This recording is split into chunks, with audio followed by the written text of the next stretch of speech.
Reserve bank of India को एक बार फिर से एक महीने के अंदर दूसरी धमकी मिली है। पहली बार जो धमकी मिली थी वो फोन कॉल के माध्यम से मिली थी, वहीं इस बार ईमेल के माध्यम से धमकी मिली है। वहीं मुंबई पुलिस ने पिछले वाले इंसिडेंट में ही अभी तक किसी को भी अरेस्ट नहीं किया है और ना ही कोई प्रूफ सबमिट कर पाए हैं कि वो फोन कॉल कहां से आई थी। वहीं दूसरी धमकी तो 13 दिसंबर को आई थी। आरबीआई को बॉम्ब थ्रेट की धमकी दी गई है। ये धमकी मेल के माध्यम से मिली है जो कि रशियन लैंग्वेज में लिखा था। अब इसका सोर्स निकाला जा रहा है अथॉरिटीज के द्वारा, लेकिन जो मुंबई पुलिस के डीसीपी हैं उनका इससे पहले बयान आया था कि हो सकता हो कोई मजाक करने की कोशिश कर रहा हो, और साथ में ये भी बोला कि ये सारी चीजें डार्क वेब के माध्यम से की जाती हैं तो इनको ट्रेस करना बहुत ही मुश्किल होता है। और जो इससे पहले आरबीआई को बॉम्ब थ्रेट मिला था वो फोन कॉल के द्वारा मिला था। मतलब आप सोचिए, आरबीआई के कस्टमर केयर नंबर पे एक व्यक्ति कॉल करता है और वो व्यक्ति पहले गाना गाता है और थोड़ी देर बाद वो बताता है कि वो लश्कर तैयबा का सीईओ है। फिर उसके बाद वो बॉम्ब थ्रेट देता है कि आरबीआई को उड़ा देंगे। और इसके दो एंगल है। अगर कोई मजाक भी कर रहा है तब भी अथॉरिटीज की जिम्मेदारी बनती है कि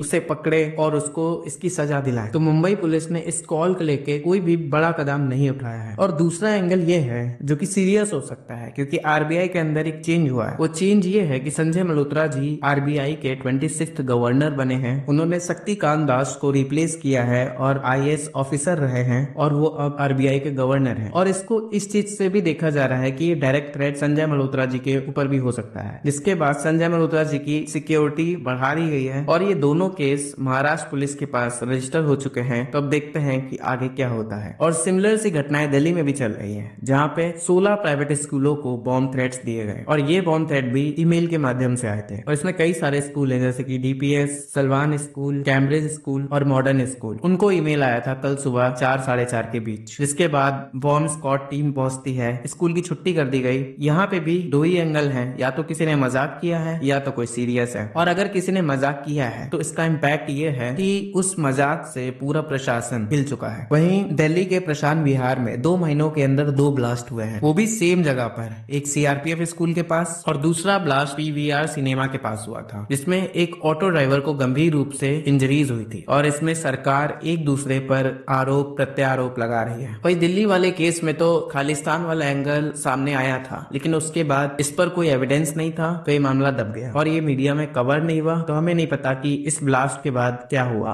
और ना ही किसी को अरेस्ट किया गया है। और सेम यही हाल महाराष्ट्र पुलिस का भी है। उनको भी कई ऐसे कॉल्स आ चुके हैं और हम क्लियरली बैठे हुए हैं कि जब हो जाएगा तब देखेंगे। लेकिन दिल्ली वाले केस में अथॉरिटीज बहुत ही एक्टिव हैं, क्योंकि ऑलरेडी 2 ब्लास्ट हो चुके हैं। वहाँ पे bomb squad team police time पे पहुंच जाती है। जिन जिन भी स्कूलों को बॉम्ब थ्रेट्स मिलते हैं उनको प्रोटेक्ट करने की कोशिश करती है। धन्यवाद।